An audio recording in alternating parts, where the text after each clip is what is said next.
보시죠. 1절 우리가 건축물의 개요 부분까지 설명드렸고, 이제 두 번째는 아까 얘기했듯이 설계하중, 이게 중요하다고 얘기했던 기억나시죠? 그래서 설계하중 부분에 대해서 설명을 드리도록 하겠습니다. 32페이지입니다. 32페이지 보시면 아까 얘기했듯이 크게 나누어서 하중은 두 가지입니다. 두 가지. 무슨 하중은 무슨 하중이요? 장기 하중이 있고, 그 다음이 단기 하중이 있다.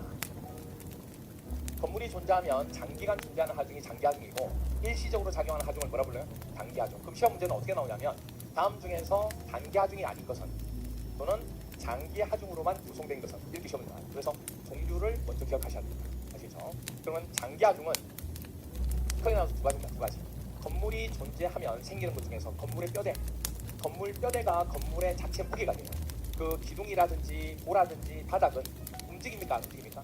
안 움직여. 건물을 만들고 난 뒤에 움직이지 않고 고정되어 있는 거예요. 그래서 그건 고정하중이라고 해요. 고정하중. 고정하중. 그 다음에 이 고정된 부재 위에다가 책상이나 의자나 어떤 기계나 이런 것들을 뭐하죠? 그냥 올려놓으면 고정시키지 않고 올려놓으면 움직임이 가능해요? 불가능해요? 가능하니까 자기 혼자 움직인다는 뜻이 아니에요. 우리가 인위적으로 뭐 할 수 있다는 거, 움직일 수 있다, 그 뜻을 얘기하는 거예요. 그러면 이거는 살아있다고 그래서 뭐죠? 활이란 말을 쓰게 됩니다. 그래서 활하죠. 그러면 고정하중은 죽은 하중이 고정돼 있으니까 그 죽었다고 보고 데드 로드라고 그래서 영어의 약자로 D를 씁니다. 그리고 활하중은 살아있는 개념이기 때문에 움직일 수가 있기 때문에 라이브 로드라고 그래서 뭐죠? L을 이렇게 씁니다. 그래서 그냥 뭐 스펠링을 다 할 필요가 없이 고정은 D고 활하중은 뭐죠? L이다, 이렇게만 기억하시면 돼요. 이게 바로 두 가지. 그래서 여러분들이 32페이지 보시면 장기하중 중에 일반 사항의 가로 1번 정의 및 종류의 장기하중은 구조물에 장기간 작용하는 하중이라고 해서 일반 지역 나오나요? 그거 하나 체크하시고, 그게 19회, 23회, 24회, 28회 4번이나 나왔습니다.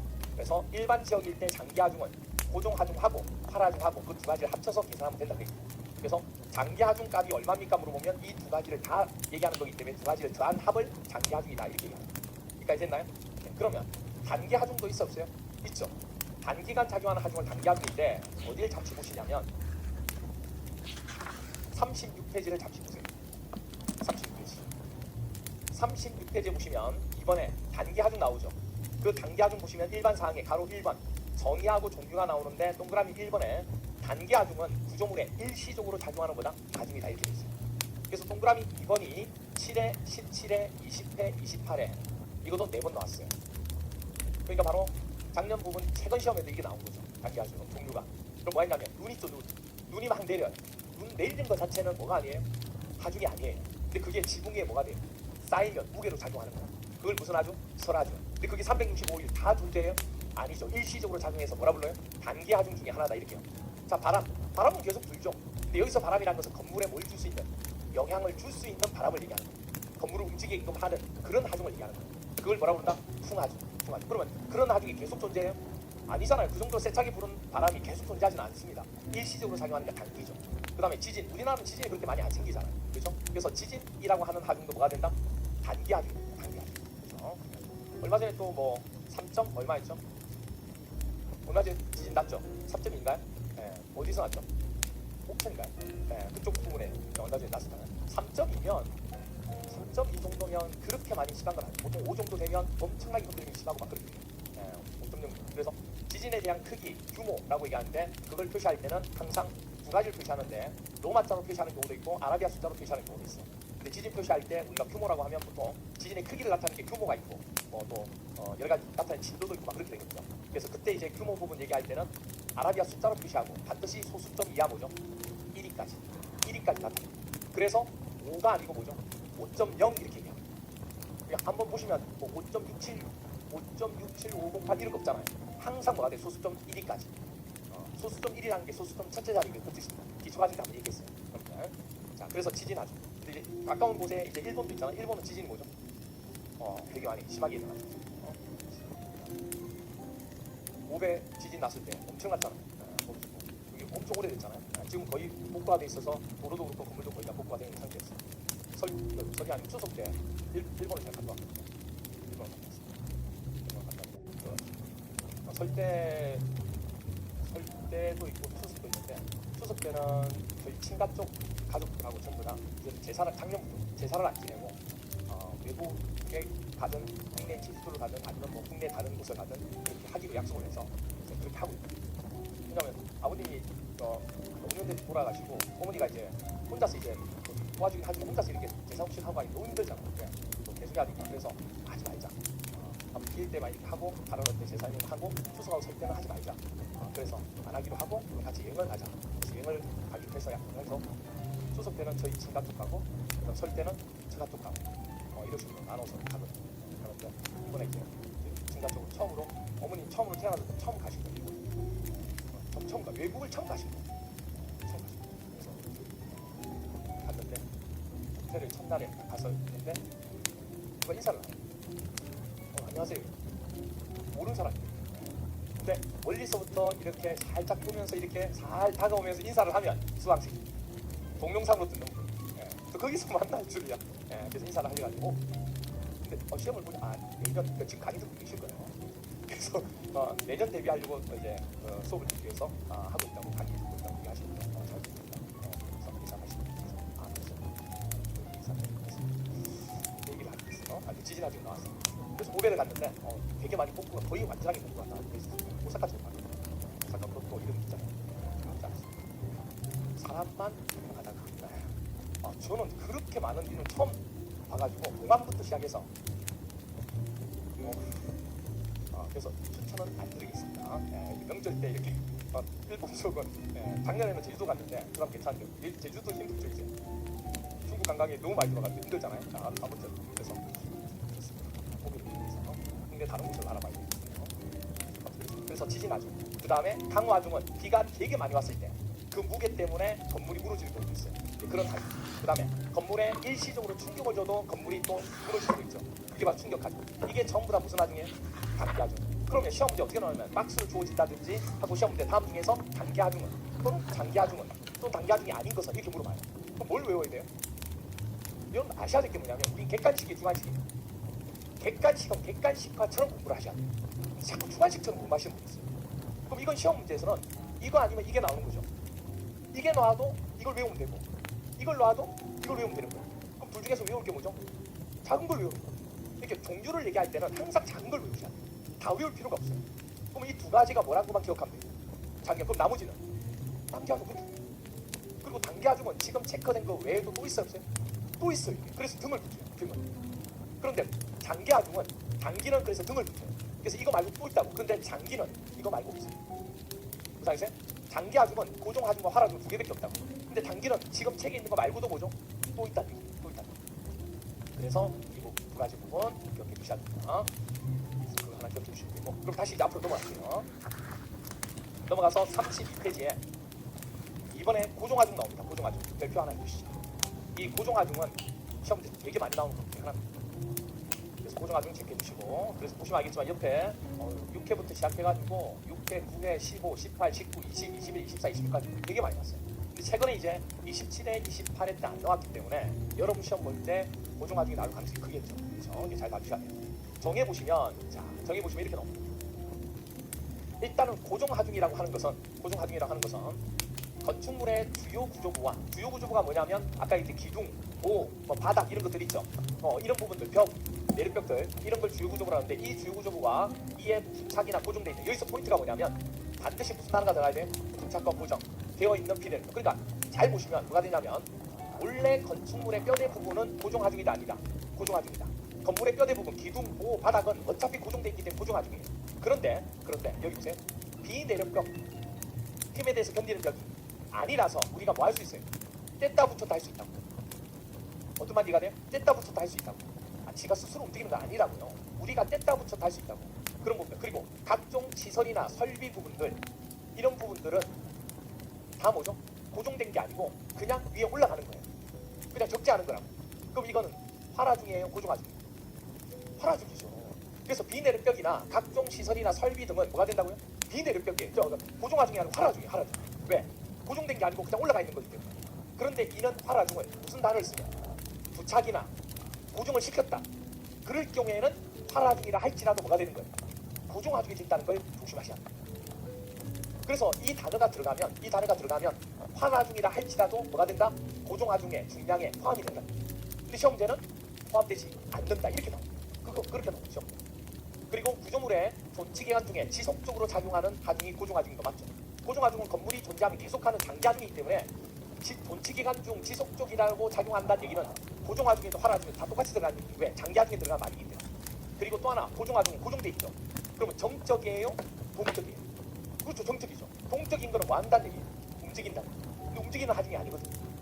고정돼 있고. 그래서 정적이다. 그리고 이런 기둥이나 모나 이런 것들은 그 무게 자체가 밑으로 뭐 하려고 하죠? 내려오려고 하는 하중. 그게 뭐예요? 연직하중. 연직이 다른 말로 뭐라고 그래요? 수직. 연직이 다른 말로 수직이라고 해요. 수직하중. 이게 동그라미 1번도 시험 때 그래서 정의가 많이 나왔다. 그래서 그걸 기억하셔야 되고. 그러면 보세요.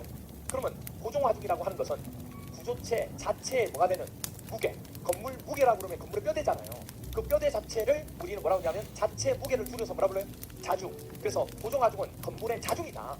자중을 고종하중을 한다. 그리고 기계 설비 등이 뭐가 돼 있으면 고정돼 있으면 이런 하중도 고종하중으로 보고 그 다음에 칸막이 부분은 원래는 뭐가 돼요? 활하중이잖아요. 고정이 된 게 아니니까. 근데 뭐가 되면 고정된 칸막이 같은 비구조부대 하중도 포함한다 안 한다? 포함한다 이렇게 됩니다.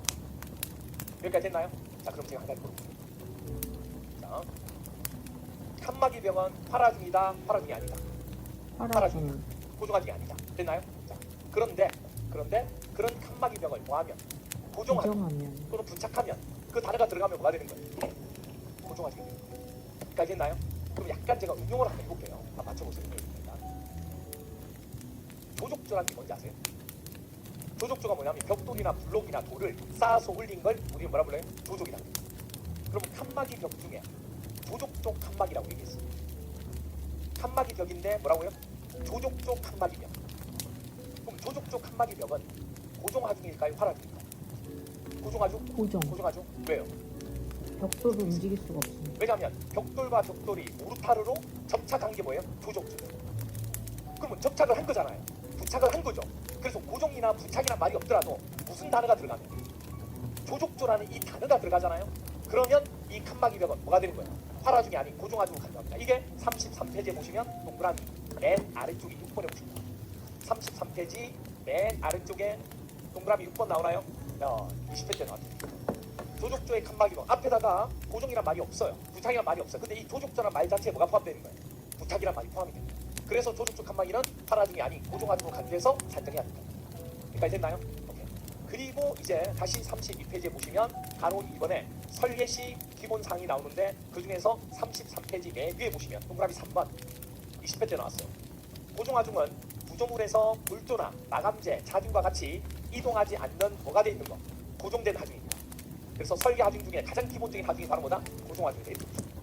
그럼 이제 3번 보시면 활하중 이것도 별표 3번 활하중도 별표해주세요. 라이브로 들어와서 L이죠. 엄청 많이 나왔어요. 이거부터. 가로 1번 정의도 6회, 12회, 13회, 15회, 16회, 19회 때 많이 나왔습니다. 그러면 정의 부분 보시면 자 여기 한번 보실래요? 활하중은 다른 게 아니에요. 그냥 고정된 하중 위에다가 바닥 위에다가 그냥 적재한 물건들이 있었어요. 그럼 그런 물건들은 고정을 시키지 않으면 다 뭐가 되는 거예요? 다 활하중. 그러면 여기 책상 활하중, 여기 교탁 활하중, 그 다음에 기계 앰프 활하중, 스피커 활하중. 그냥 고정이란 말이 없으면 어떤 말이가 돼? 가구요. 활하중. 가구 활하중. 됐나요? 그 다음에 사람. 활하중이 고정 안 됐잖아요. 무슨 말이가 돼? 이거 다 활하중이에요. 근데 이걸 뭐 한다고 얘기가 나오면 고정한다는 얘기가 나오면 뭐가 되는 거예요? 고정하는 거예요. 사람은 고정할 수 없습니다. 사람을 고정할 수 있어요? 여기 십자가 못 박는 거 아니잖아요. 고정할 수 없어요. 근데 물건은 고정할 수 있어 없어요? 있죠. 왜냐하면 의자가 또는 책상이 자꾸 움직이는 거예요. 그래서 여기 밑을 뭐죠? 앵커를 박아가지고 고정을 시켰어요. 그럼 이거는 고정하지 고정할 그거예요. 제가 너희 스스로 움직이는 걸 얘기하는 게 아니고 내가 이거를 움직일 수 있느냐 없느냐를 얘기하는 거예요. 근데 고정돼 있으면 움직이기가 없잖아. 움직일 수가 없잖아. 그럼 고정하지. 자 그래서 동그라미 1번 보시면 활하중은 적재하중이라고도 얘기하고 건축물에 건물을 사용할 때 또는 점유에 의해서 발생하는 하중이 뭐예요? 활하중입니다. 그러니까 내가 이 건물을 무슨 용도로 사용하느냐 무슨 용도로 점유하고 있냐에 따라서 위에 올라가는 활하중은 다 똑같아요? 달라. 여기가 강의실이니까 책상이 올라갔지. 여기가 만약 백화점이다. 그럼 위에 책상이 올라갈 리가 없죠. 그렇잖아요. 만약에 1층에 가보니까 책상들이 쫙 그게 무슨 말이에요 그게? 그렇죠? 책상을 타는 곳이면 그게 가능하겠지만 그러니까 거기에는 기금속이나 아니면 뭐죠 물건이랑 옷이나 이런 것들이 들어가 있잖아요. 그런 것들이 고정이 안 돼 있으면 전부 다 뭐가 되는 거예요? 그러니까 사용이나 점유의 목적에 따라서 뭐 할 수 있는 달라질 수 있는 게 뭐가 돼요? 팔아줍니다. 그래서 이제 사람이나 가구, 이동, 칸막이, 창고, 저장물, 설비 등의 하중을 얘기하는 거예요. 그럼 이것도 물건을 올리면 그 물건의 무게가 밑으로 내려가려고 해요? 옆으로 가려고 해요? 내려가. 그럼 이것도 수직 하중, 다른 말로 연직 하중이라고 얘기합니다. 그렇죠? 똑같은 거죠. 그래서 하나 또 기억하실 게 나옵니다. 좀 물어볼게요. 이런 팔아줍니다. 팔아줍 정적입니까? 동적. 정적의 자 고중하중은 아까 뭐라고 그랬어요? 정적이라고 얘기했죠. 그러면 팔아중은 정적일까요? 동적일까요? 정적과 동적은 아시죠? 동적이란 건 뭐 하는 거? 움직이는 거. 정적은 움직이지 않는 겁니다. 그럼 동적 팔아중은 동적입니까? 정적입니까? 정적, 동적. 여기서 이제 차이가 납니다. 시험 문제는 이 중에 어느 하나를 얘기했죠. 그럼 이제 반은 맞추고 반은 틀립니다. 여러분이 이거를 동적으로 생각하시는 분들은 뭐라고 생각하냐면 움직인다고 생각하는 거예요. 지 스스로. 제가 얘기했잖아요. 스스로 움직이는 게 아니라니까. 예를 들어서 여기가 도로예요.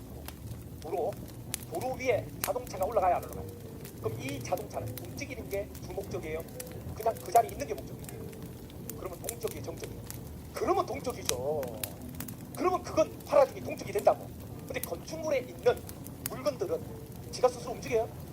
움직이는 게 아니에요. 내가 움직일 수 있는 거지. 그래서 이거는 물건을 올리면 그게 물건 자체가 움직이지 않고 그 자리에 있다고 본다고. 그래서 정적으로 봐야 돼? 동적으로 봐야 돼? 정적으로. 건물에 있는 차도 마찬가지예요. 주차장에 있는 차를 얘기하는 거예요. 그럼 동적이 정적이에요? 정적인 거예요. 이게. 하지만 그게 도로 위에 올라가면 동적이에요. 무슨 말이 이해가 돼요? 그런 게 이제 개념이 외우는 게 아닙니다. 그렇게 됩니다. 그렇게 봐주시면 되고 그 다음에 이제 동그라미 2번 보시면 이런 화라중은 새로운 건물 있죠. 신축 건축물이나 공작물 구조 계산할 때 그렇죠. 얼마의 물건이 올라갔을 때 이 건물이 무너진다 무너지지 않는다 그런 구조 계산과 그럼 얼마의 물건을 올렸을 때 이 건물이 무너지면 안전하지 않겠죠. 그럼 안전한지 안 한지 그 안전성을 검토할 때 적용할 수 있는 게 뭐가 돼요? 화라중이 됩니다. 그렇죠? 왜냐면 구조가 지금 고정돼 있는 거기 때문에 그걸 변동의 폭이 크지 않아서 그걸 가지고 안전성을 얘기할 수는 없거든요. 근데 물건을 얼마나 더 올릴 수도 있고 덜 올릴 수도 있으니까 안전성을 판단할 때 기준이 된다고 얘기하는 거예요. 됐나요? 오케이. 그 다음 이제 바로 이번에 보시면 설계식 기본상 나오는데 동그라미 1번 부분이 18회 때 한번 출제가 되었습니다. 자, 화라중은요. 화라중은 크게 두 가지입니다. 크게 두 가지. 등분포 화라중이라는 게 있고요. 그 다음 집중 화라중이라는 게 있습니다. 이 두 가지 차이점이 뭐냐면 이겁니다. 여기에 바닥이 이렇게 있어요. 바닥이 이렇게 있어요. 위에다가 책상을 똑같은 크기의 책상을 이렇게 올렸습니다. 네. 그러면 분포돼 있죠. 근데 분포돼 있는 게 무게가 같아 해달라요. 같죠? 그럼 뭐라 불러요? 등분포 이렇게. 그렇게 돼 있는 화라중을 등분포 화라중이라고 얘기합니다. 그런데요. 이게 이렇게 안 돼 있고 그냥 예를 들어서 보일러 큰 거 하나를 여기에만 딱 올라가 있어요. 그럼 바닥 위에 하나가 뭐가 돼 있어요? 집중돼 있죠. 그럼 뭐라 불러요? 집중 화라중. 그게 크게 나면 두 개밖에 없어요. 똑같은 게 여러 개 올라가든지 아니면 한 개만 올라가든지 두 가지밖에 없다. 그래서 크게 등분포 하라중과 집중 하라중을 분류하는 거예요. 자, 그런데 여기 상당히 무시할 거 뭐냐면 이게 문장 자체에 말이 어려운 거예요. 시설계로는 다른 게 어려운 게 아니고 수치도 외울 게 많지만 이 문장 자체를 가지고 시험 문제에서 바꿔서 내기 때문에 문장 자체를 조금 이해하셔야 돼요. 그러면 이 등분포 하라중이든 집중 하라중이든 이 위에 올릴 때 얼마 정도를 올리면 되냐? 만약에 이걸 작게 올려놓으면 바닥의 두께가 어떻게 돼요? 얇아도 되죠. 그렇잖아요. 그러니까 실제로 공부를 할 때 최소 면적당 이 정도는 올라간다고 가정을 해야 되는데 그렇게 안 하고 너무 작게 잡아놓으면 이 바닥을 얇게 해서 공사비를 아낄 수 있죠. 그러면 이 건물이 무너져요 안 무너져요? 그래서 야, 안 돼. 적어도 설계를 할 때는 아직 올라가지 않았지만 실제로 지어지지 않았지만 설계할 때 면적당 용도별로 무게가 많이 들어가는 무게가 있을 거고 무게가 적게 들어가는 제품도 있었어요. 그 용도마다 면적당 국가에서 최소 이 값 이상은 올라간다고 가정해. 이렇게 정해줄 거예요. 뭐 때문에? 안전 때문에. 이걸 너무 낮게 잡아놓으면 슬라브 두께가 바닥 두께가 얇아집니다. 그래서 안전 때문에 용도별로 무슨 값을 정해놓은 거예요? 최소값. 이게 중요합니다. 최소값을 정해놓은 거예요. 시험 문제 어떻게 나와요? 최대값입니다. 근데 어떻게 생각하냐면 최대로 올려야 되는 거 아니야? 여러분들 최대값을 정해놓으면 그 값 뭐란 얘기예요? 그 값 이하란 뜻이잖아요. 그럼 5다. 그럼 4로 해도 되고 3을 해도 되고 1을 해도 돼. 근데 최소값은 적어도 이 값 3 이상이에요. 그럼 3 밑으로는 못하는 거예요. 그래서 국가에서 최소값을 정해놓은 거예요. 안전 때문에 용도별로. 그게 여러분들 넘겨보시면 어디 보시냐면 한 장 넘겨보시면 34페이지 보세요. 가로 3번에 등분포 하라중 나와요. 동그라미 3번에 구조물의 용도별 적용하는 기본 등분포 하라중에 무슨 값 나와요?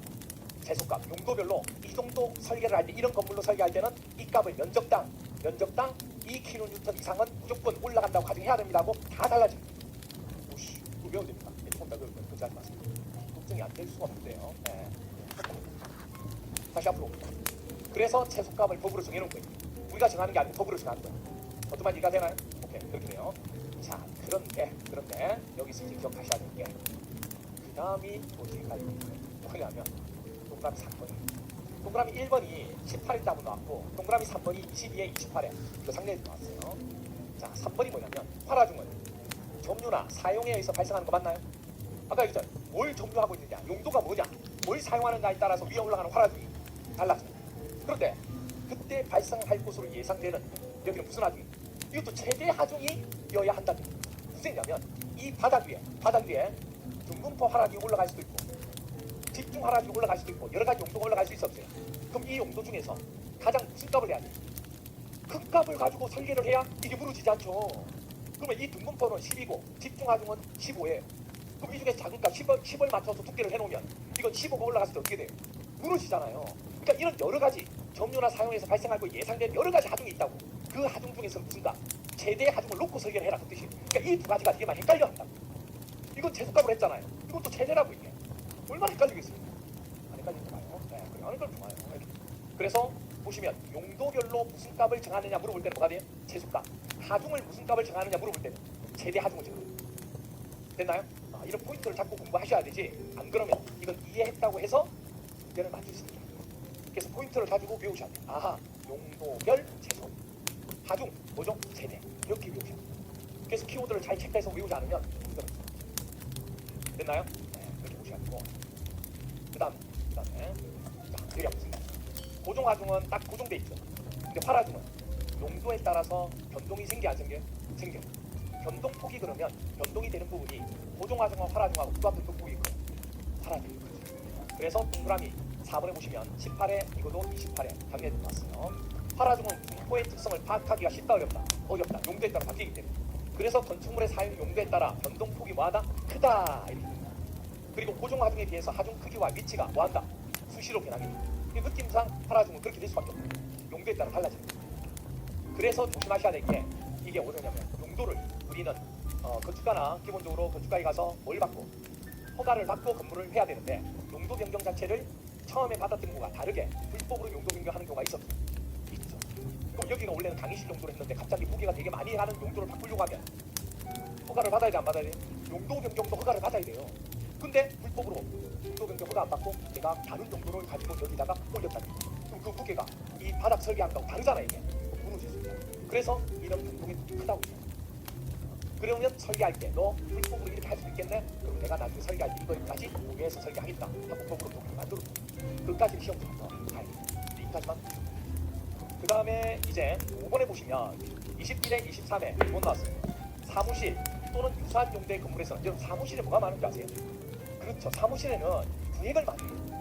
많이 쪼개야 돼요. 그렇다 보니까 뗐다가 붙였다 하는 뭐가 많아요? 칸막이. 근데 칸막이가 뗐다 붙였다 할 수 있으니까 뭐죠? 가동성 칸막이라는 것은 가동성이 뭐예요? 움직임이 가능한 걸 가지는 성질. 그럼 가동성 경량 칸막이란 말이 나오면 활화중에 고정하중이. 그렇죠. 활화중이죠. 이거는 움직임이 가능한 거니까. 무슨 말이가 돼? 네. 그래서 이런 칸막이가 설치될 가능성이 되게 높아요. 사무실은 너무 칸막이를 많이 하니까. 그럴 경우에는 칸막이 하중으로 최소한 얼마는 잡아놔라. 면적당 1kN/제곱미터를 기본 두고 활화중에 뭐해라? 추가해라. 우리 조금 전에 용도별로 한 장 넘겨서 표 봤죠? 거기다가 만약에 사무실이나 유사한 용도 건물에 경량 칸막이를 많이 설치한다. 그럼 거기다 플러스 얼마? 1을 해달라. 그 1 좀. 알겠죠? 그래서 고민하지 마시고 이렇게 해야 돼요. 경량 칸막이는 우리가 이렇게 세우잖아. 이렇게 세운 거 아니에요? 이걸 뭐 한다고요? 여기다가 추가한다. 됐나요? 경량 칸막이가 1을 추가하는 거라. 되죠? 그렇게 기억하시고. 어차피 수치는 어떤 방법으로 쓰든 외우는 수밖에 없어요. 다른 방법은 없어요. 그럼 숫자가 생각이 안 나거든요. 그리고 동그라미 6번 아까 했어 안 했어요? 했잖아. 넘겼어. 34페이지 보세요. 마해 구간이 나왔어요. 바로 3번에 등분포 하락이 나오는데 동그라미 2번 구조물의 용도별 적용하는 기본 등분포 하락이 최소값이 나옵니다. 단위도 체크하세요. 최근에 단위 물어보는 문제가 꽤 좀 있어서 단위가 뭐예요? 그렇죠. 킬로뉴턴 퍼 제곱미터, 면적당 몇 킬로뉴턴이 올라가느냐 그 뜻이에요. 많이 기억하셔야 돼요. 그렇죠? 자, 용도별로 다 다르죠. 시험 문제에서 이게 출제가 되느냐.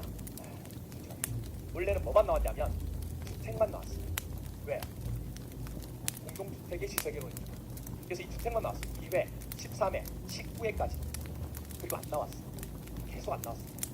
안 나오지만 제가 수업 시간에 이론 완성 2라든지 아니면 동영이란 맨 마지막에 하는 문제가 있어요. 동영 때 이걸 다루게 된 거예요. 나올 수가 있겠네요. 다른 시험이나 이런 데서는 이게 출제가 되거든요.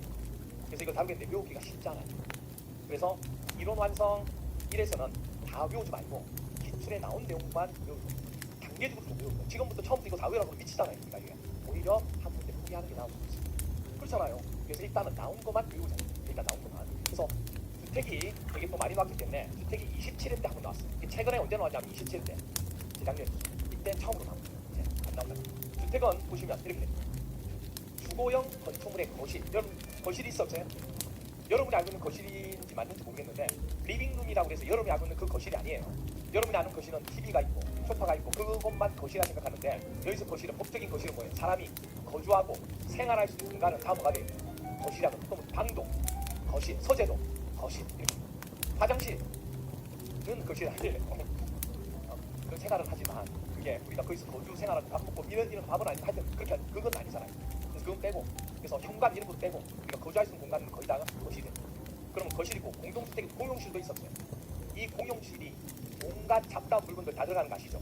그래서 면적당으로 정할 때 같은 주택 부분의 한 채지만 바닥이지만 거실 공간보다는 어디를 그렇죠. 공용실을 훨씬 더 하중이 높게 물건을 많이 지지할 수밖에 없으니까 공용실을 더 높게 줍니다. 그래서 거실은 얼마가 돼요? 2가 돼요. 공용실은 5가 돼요. 이거 공용실. 가장 기본 등급부 하나 중에 가장 큰 것은 가장 작은 것은 이제는 수치도 물어보고 27일 때 나오고 28일 때는 안 나왔지만 앞으로 내기가 너무 좋거든요. 왜? 이건 내기 마음 돼. 엄청 내는 사람 입장에서 엄청나게 쉬운 거예요. 공부하는 사람도 어렵죠. 그래서 이거 반드시 기억하셔야 돼요. 그래서 이렇게 기억합니다. 거실 몇 글자? 글자.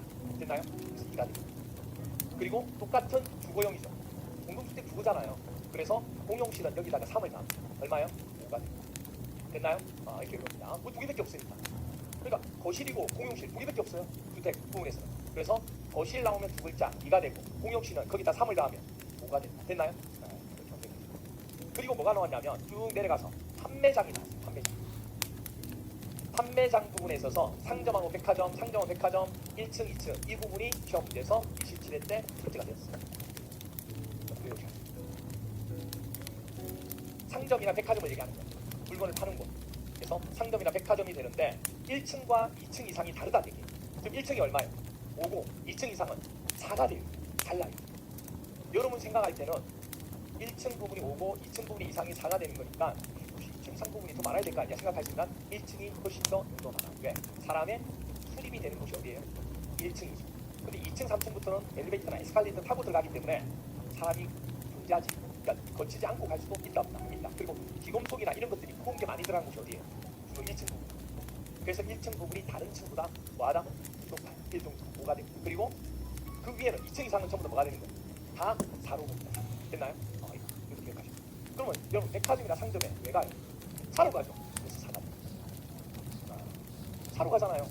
사러 가요. 근데 어디서부터 사기 시작해요? 2층 이상부터 1층 돼야 안 돼요. 2층 전부 다 뭐가 있냐면 기본적부터 시작해서 명품들이 있어요. 오, 안 돼요. 1층 5 안 돼요. 이렇게. 백화점은 2층 이상부터 뭐죠? 사러 가요. 근데 1층 돼야 안 돼요. 오, 안 돼요. 이렇게 해서 그 다음 뭐가 나오냐면 35페이지에 뭐가 나와요? 도서관. 이 도서관이 출시가 됐어요. 27회. 뭐가 나오냐면 서고가 나왔어. 서고. 열람실과 서고는 다른 거 아시죠? 열람실은 책을 꺼내서 우리가 뭐 하는 거? 앉아서 보는 거. 그래서 무게가 작아요. 근데 서고는 뭐가 꼽혀 있는 거예요? 책만 엄청나게 꼽혀 있는 곳이에요. 그러니까 되게 무게가 이사 갈 때 이런 책 때문에 거의 이사의 반이 차지하는 거예요. 책들이 이런 무거운 거. 그래서 서고가 되게 무거워요. 서고가 얼마예요? 7.5. 7.5. 서고는 7.5. 그래서 어떻게 보냐면 서고는 보통 수시로 고치고 사용해야 됩니다. 그래서 서고 고치오 이렇게 됩니다. 됐죠? 서고는 뭐죠? 고치오. 됐죠? 서고는 뭐한다? 고치오 이렇게 됩니다. 속으로 수시로 고쳐야 돼. 왜? 너무 무거우니까. 이게 처짐이 생겨가지고 계속 고쳐줘야 돼. 안 그러면 그 선반 자체 부분, 선반부이 계속 피어지기 시작해. 그래서 속으로 뭐다고요? 고치요. 속으로 만다고요? 고치요. 기억하셔야 되고, 그 다음에 이제 밑에 보시면 뭐가 또 하나 나오냐면 기계실. 기계실이 또 27에 들어왔어요. 기계실에는 안에 공조실이 있는 거 아시죠? 그리고 전기실, 그 외에 또 기계실들 이렇게 됩니다. 이게 다 얼마예요? 5가 됩니다. 기억하셔야 돼요. 그러니까 기계실 안에 공조실이 있고 전기실도 있고 기계실도 있다. 그래서 이런 것들이 전부 다 얼마? 5가 됩니다. 여러분 혹시 기계실 들어가 봤어요? 안 들어가 봤어요? 기계실 들어가면 소음이 엄청나게 기계가 뭐죠? 오 하고 작동해요. 들어가 보실 거예요 아마. 그러면 오 이게 뭐가 됩니다. 그렇죠? 기계실, 공조실, 전기실, 기계실 다 뭐다고요? 오 이렇게 소리가 난다. 이렇게 기억하시면 되나요? 자, 그러면 앞으로 27회 때 출제가 됩니다. 건축물의 주요실의 기본 중분포 하나 중의 크기가 가장 뭐한 거? 작은 거 찾는 겁니다. 자, 공동주택 거실이 두 글자 있고 공용실 3개 더하면 5가 됩니다. 주거 거실 두 글자 2가 돼요.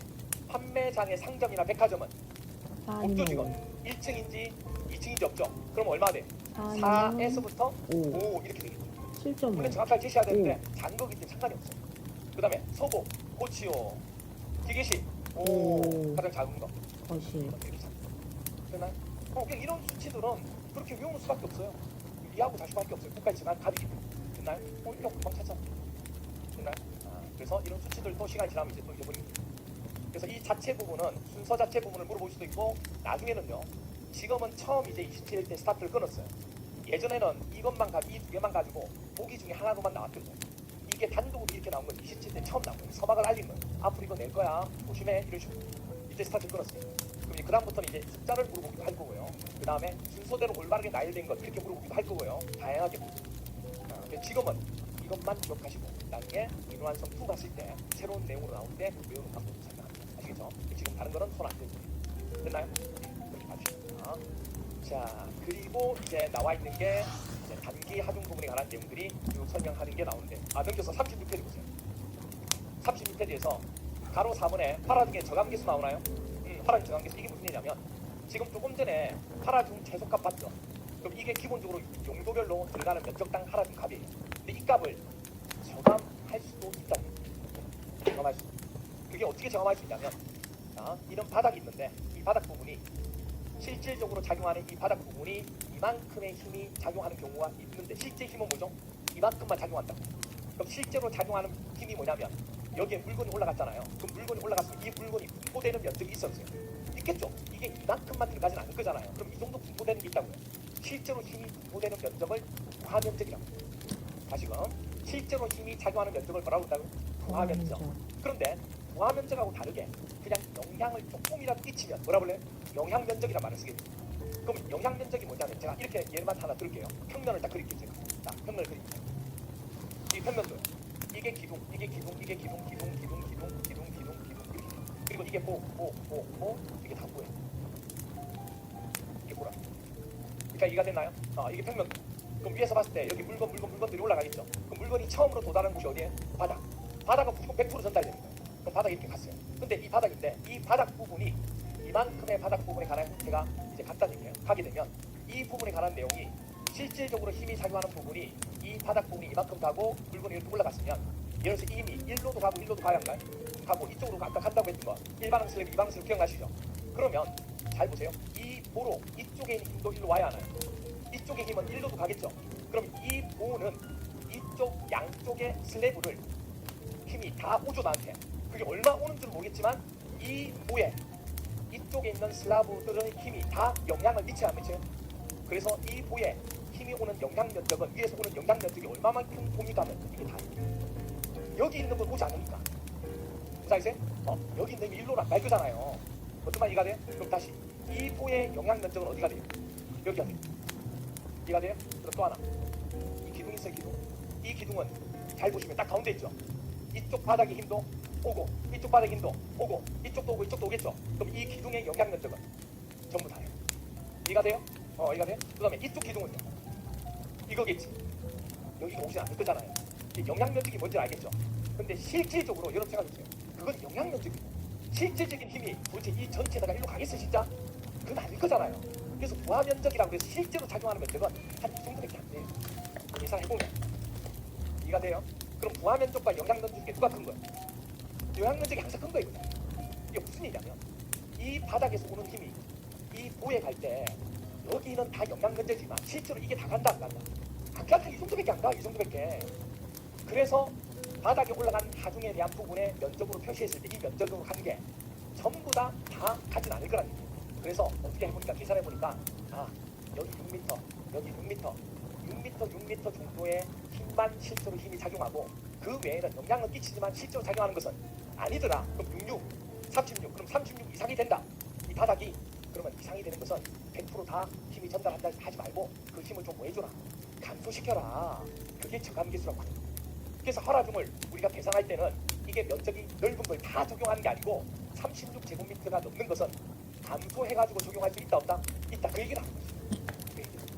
그래서 동그라미 2번이 22에 26개 두 번 나옵니다. 그래서 보시면 뭐라고 했냐면 지붕의 활화중은 제외한 지붕에 있는 활화중은 여기 고려하지 않아요. 등분포 활화중은 부재의 무슨 면적? 영향 면적. 아까 영향 면적 얘기했죠. 네. 왼쪽 보면 날개 보면 나와요. 연직 하중 전달 구조 부재에 미치는 하중 영향을 바닥 면적으로 나타낸 거예요. 그 영향 면적이 얼마? 36. 이 36이 중요한 거지. 이걸 바꾸세요. 36제곱미터 이상인 경우에는 최소 기본 등분포 활화중 우리 아까 숫자 봤던 거 있죠. 그래서 기계실임 얼마? 5kN/제곱미터에 활화중 저감계수 얼마인지 몰라요. 그 시험지 지금 안 물어보니까 뭐 예를 들어서 0.5다. 그럼 0.5를 뭐 한다고요? 곱해서 저감할 수 있다. 그러면 원래 5가 가야 되는데 0.5 하면 2분의 1이죠. 그럼 얼마? 2.5를 해도 된다. 그 얘기를 하는 거예요. 근데 조건이 영향면적, 부재의 영향면적이 얼마? 36 이상 돼 있는 거예요. 어떤 말이가 돼요? 네, 그 얘기를 하고 있어요. 그래서 그게 시험지 두 번이나 나왔어요. 또 나와요. 그래서 저감계수를 곱해서 저감할 수 있다. 여기까지 됐나요? 네. 여기까지가 장기 하중에 대한 설명. 곱셨다가 단기 하중.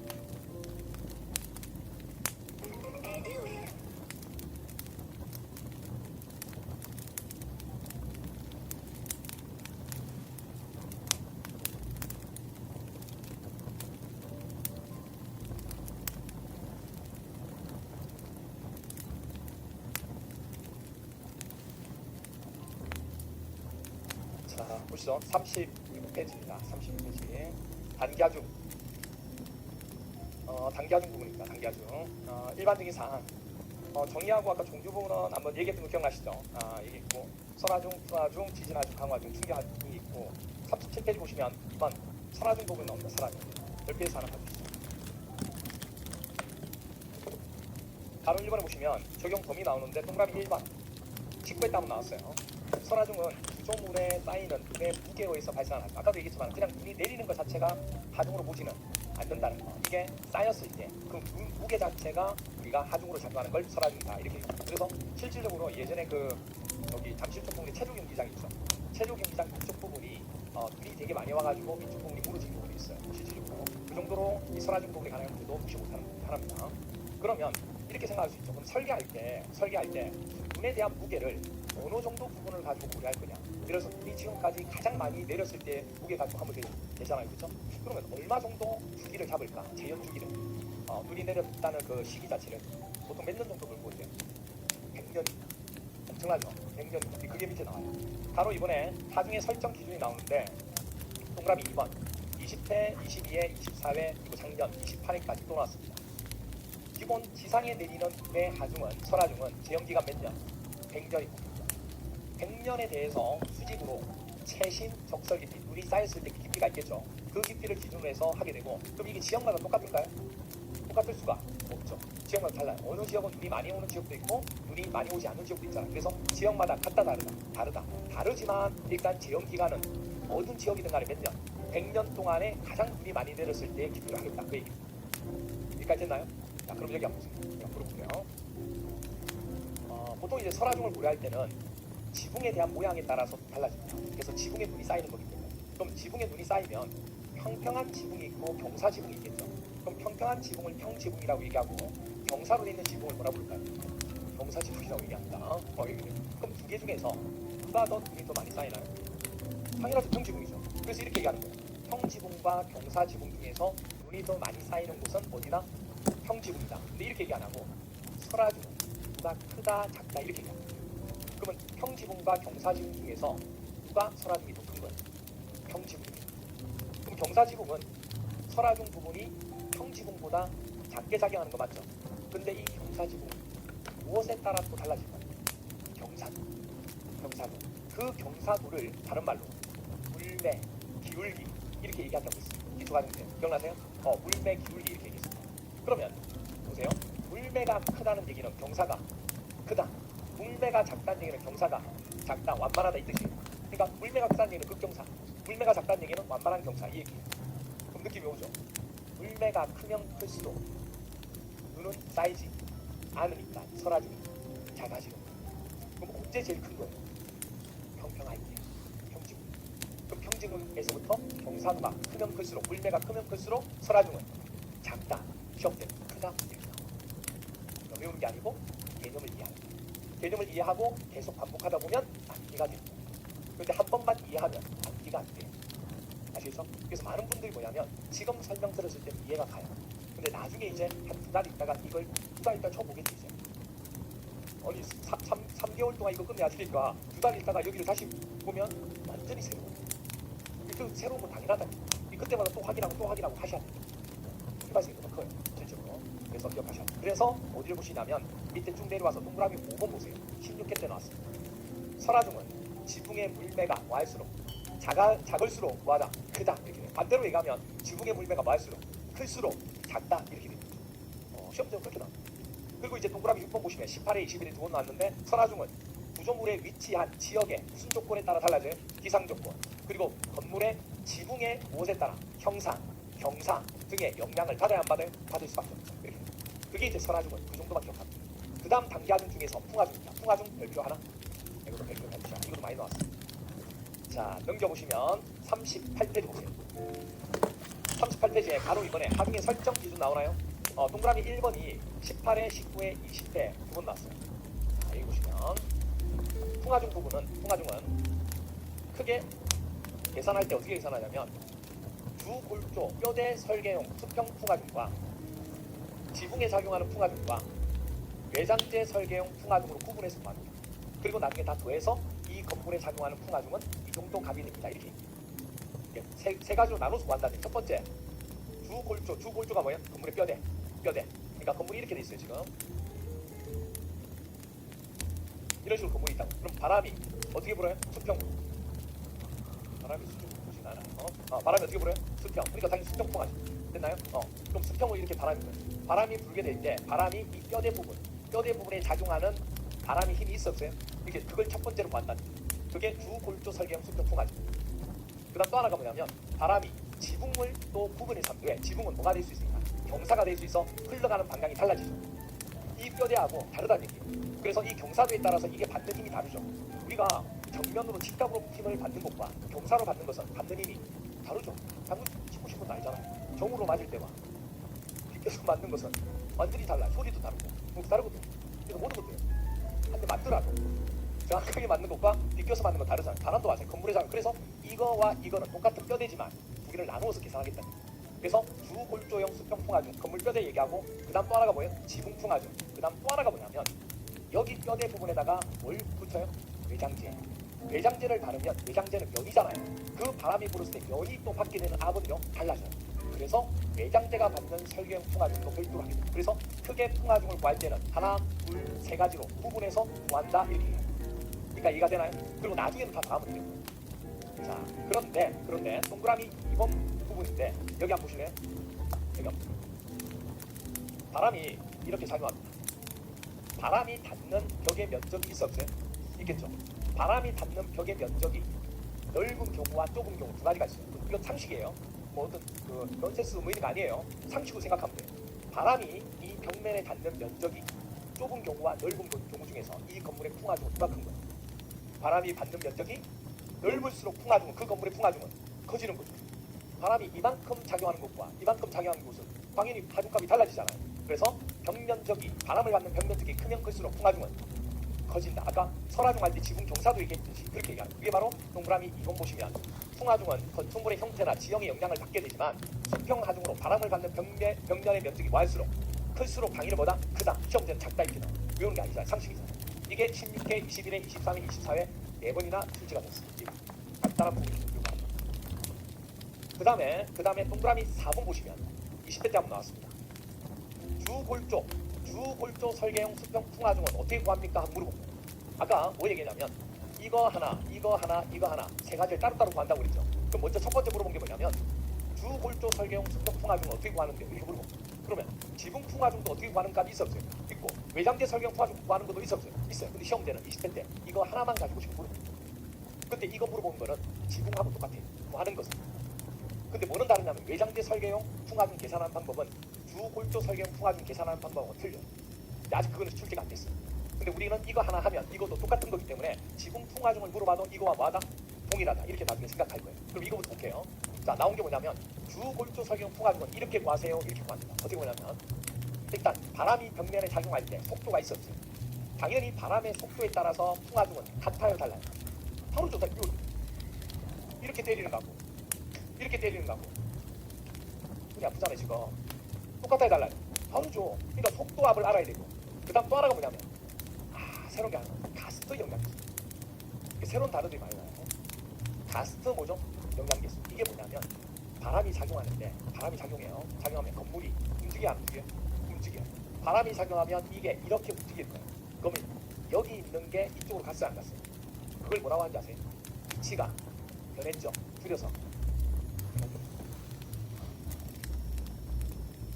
위치가 변했으니까 변이. 우리 뭐 물리에 보면 변이 있는 거 나오잖아요. 이거 어려운 거 아니에요. 바람이 작용해서 수평으로 작용하니까 여기 있는 물체 위치가 변한 거예요. 물체 위치가 변한 걸 뭐라고 그래요? 변이.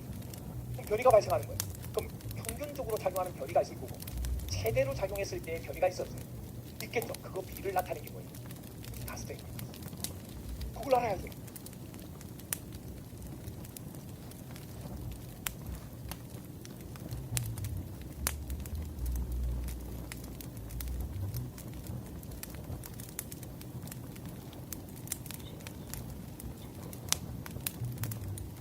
왜? 바람이 평균적으로 부는 게 아니잖아요.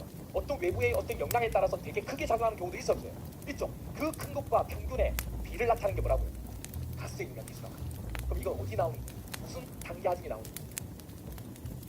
그러니까 어디가 주어지고 평균의 비를 나타내는 게 뭐라고요? 왜? 바람이 평균적으로 부는 게 아니잖아요. 어떤 외부의 어떤 영향에 변이 있는 거 나오잖아요.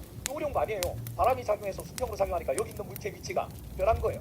물체 위치가 변한 걸 뭐라고 그래요? 변이. 그럼 변이가 발생하는 거예요. 그럼 평균적으로 작용하는 변이가 있을 거고 최대로 작용했을 때 변이가 있어 없어요? 있겠죠. 그거 비를 나타내는 게 뭐예요? 가스트 영향계수. 그걸 알아야죠. 왜? 바람이 평균적으로 부는 게 아니잖아요. 어떤 외부의 어떤 영향에 따라서 되게 크게 작용하는 경우도 있어 없어요?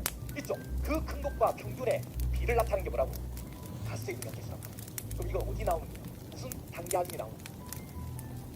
지금 우리가 어디를 하고 있는지를 보시면 안 돼요. 지금 뭐 하고 있어요? 지금 풍화중 하고 있어요. 지금 풍화중. 대답을 잘 못하면 돌아갈 수도 있어요. 이거. 그래서 풍화중만 풍화중. 이게 왜 아직까지 시험이 안 나왔잖아요. 박스 형태가 주어지고 보기에 이제 박스에 가스 영향계수가 딱 들어가 있어요. 그러면서 지진 하중을 산정할 때 우려하는 것만 모르세요. 이렇게 나와요. 그럼 가스 영향계수는 그러니까 우리가 하나만 보는 게 아니에요 지금. 그러면 그 제가 설명하는 부분에 이해를 시키고 하는 부분에는 그 이해시키문에서 새로운 문제가 나오다도 맞출 수 있도록 제가 1년 동안 그걸 이끌어가는 거예요. 지석에는. 그래서 그냥 듣는 게 아니고 듣다 보면 개념을 파악하게 되고 듣다 보면 새로운 문제가 나오더라도 문제를 맞출 수 있는 거예요. 이게 다 다른 거예요.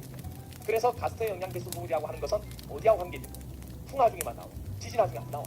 강화중에 안 나와요. 무사이세? 그래서 바람이 불었을 때 물체의 위치가 변하는데 그 물체의 위치가 변한 평균적 변이하고 최대 변이하고 비를 나타내는 게 뭐다?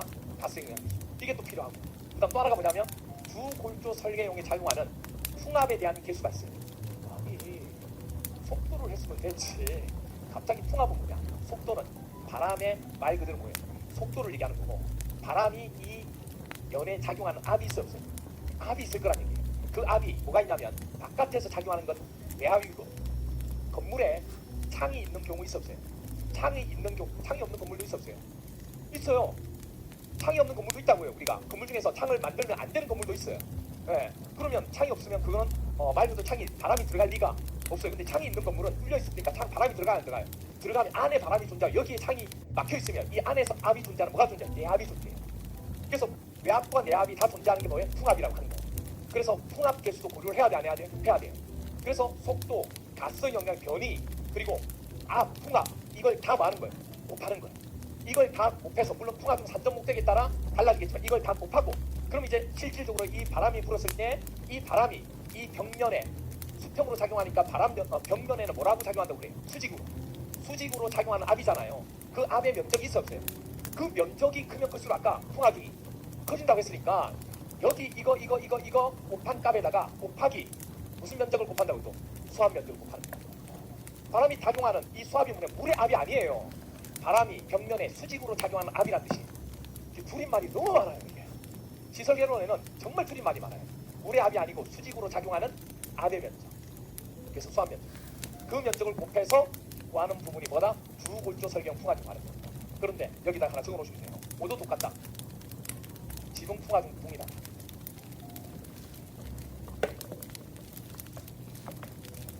지붕 풍화중도 동이 이렇게 적어놓으시면 돼요. 그래서 속도와 가스 냉장계수, 주골조 설계형 풍압계수, 그리고 여기 다 곱한 거에다가 바람이 작용하는 압의 면적, 수압 면적을 뭐한다? 곱하면 풍화중을 계산할 수 있다. 이 풍화중 계산하는 식이 돼요. 이게 문장으로 시험에 나오는 겁니다. 여기까지 했나요? 네. 네. 자, 그럼 여기서 가스 용량계수 구하는 걸 설명했죠. 최대 변이가 있을 거고 평균 변이가 있겠죠. 그걸 구하면 가스 용량계수고 풍압은 바람의 압이라고 그랬죠. 그럼 여기서 궁금한 게 속도는 어떻게 구하지? 바람이 속도인데 공기 밀도에 따라 물론 달라질 거고 이런 느낌이 있어요. 그래서 밑에 보시면 동그라미 7번 설계 속도압 나오나요? 동그라미 7번에 박스가 나올 거예요. 박스. 그게 20이 있다고 나왔어요.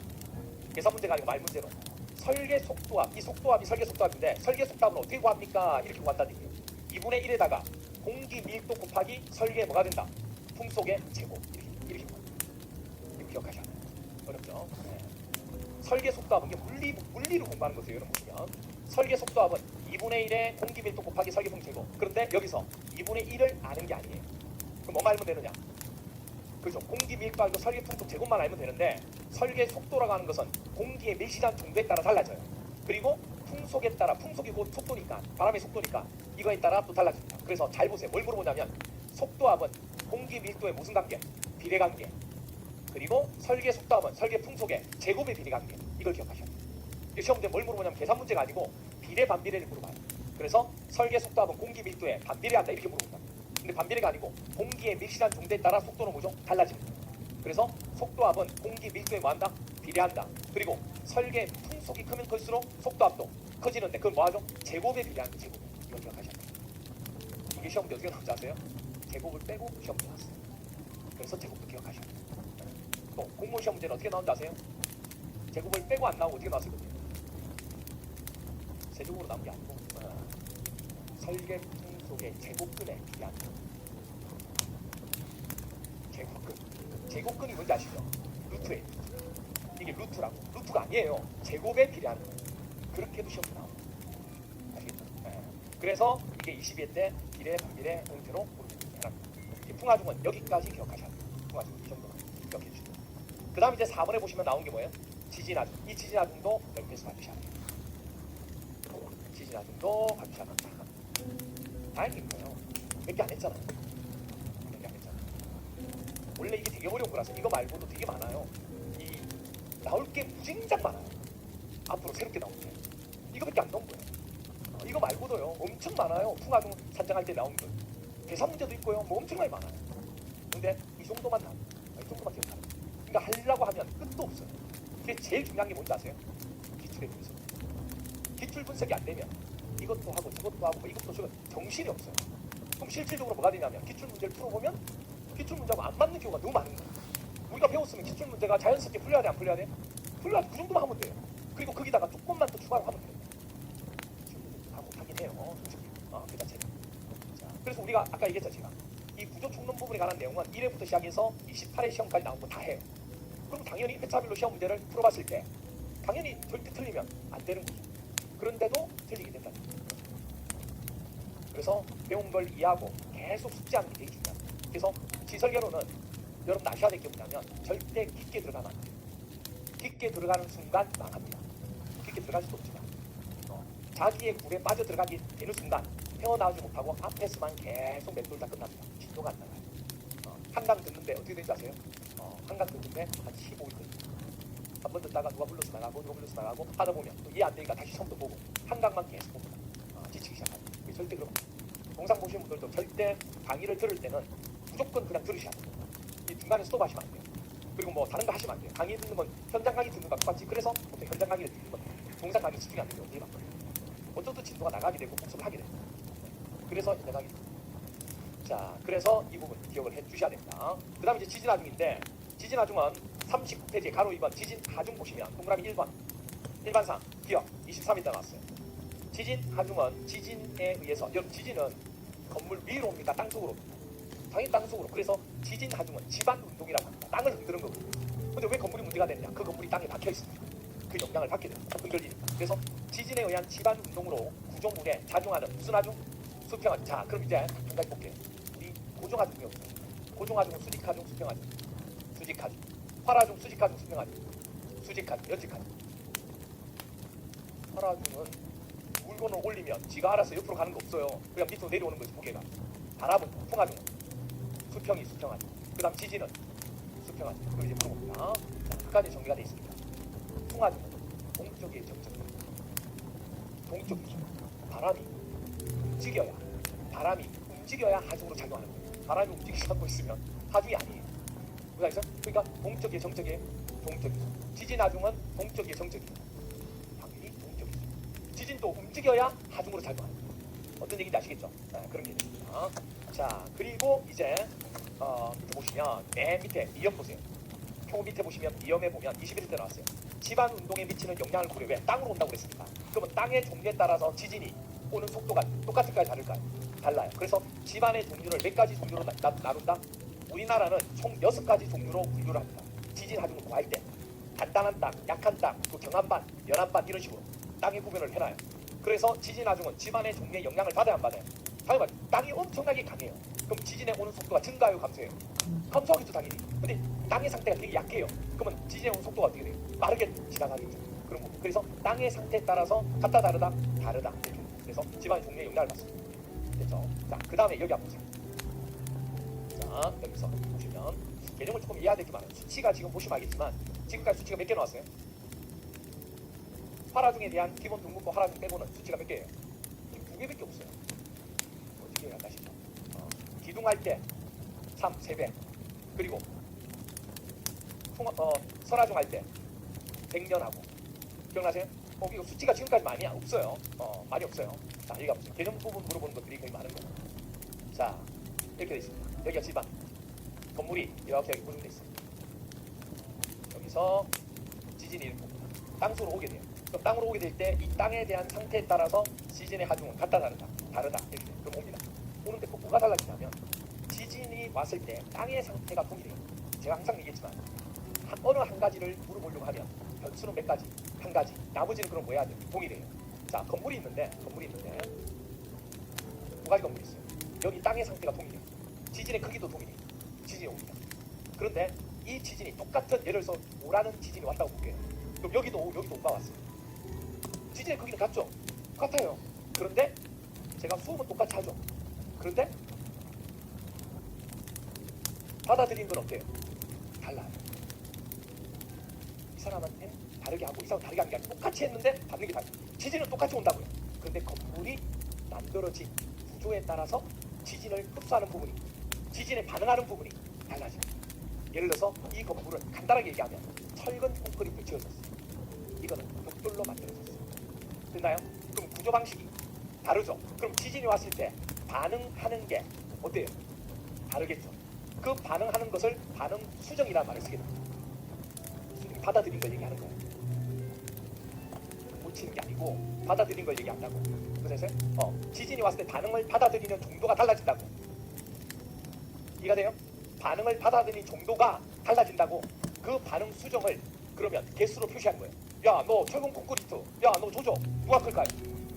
이게 그죠? 야, 너 반응 수준 계수 왔을 때 반응 수준 계수가 뭐냐면, 야, 건물을 빡시게 지어졌네. 너는 6 정도 반응 수준 계수를 잡아놓게. 너는 이거보다 작네. 3 정도 잡아놓게. 이렇게 잡아놓게. 그럼 6 정도의 반응 수준 계수를 했다는 얘기는 숫자가 크면 클수록 건물이 빡세다는 얘기. 지진에 대해서 견디는 힘이 와다는 얘기. 되게 큰 반응을 했을 때 내가 받아들인 정도 부분에 대한 형태가 되게 높은 형태의 값을 가지고 만들어져 있다는 얘기예요. 그럼 오히려 이 반응 수준 개수가 큰 것은 건물이 빡세다고 얘기했잖아요. 그럼 지진이 왔을 때 지진은 크게 작용해요, 감소작용해요? 감소될 수밖에 없어요. 왜? 건물을 빡세게 높게 잡아놨으니까. 그걸 반응 수준 개수라고 얘기하는 거예요. 그래서 건물의 구조가 지진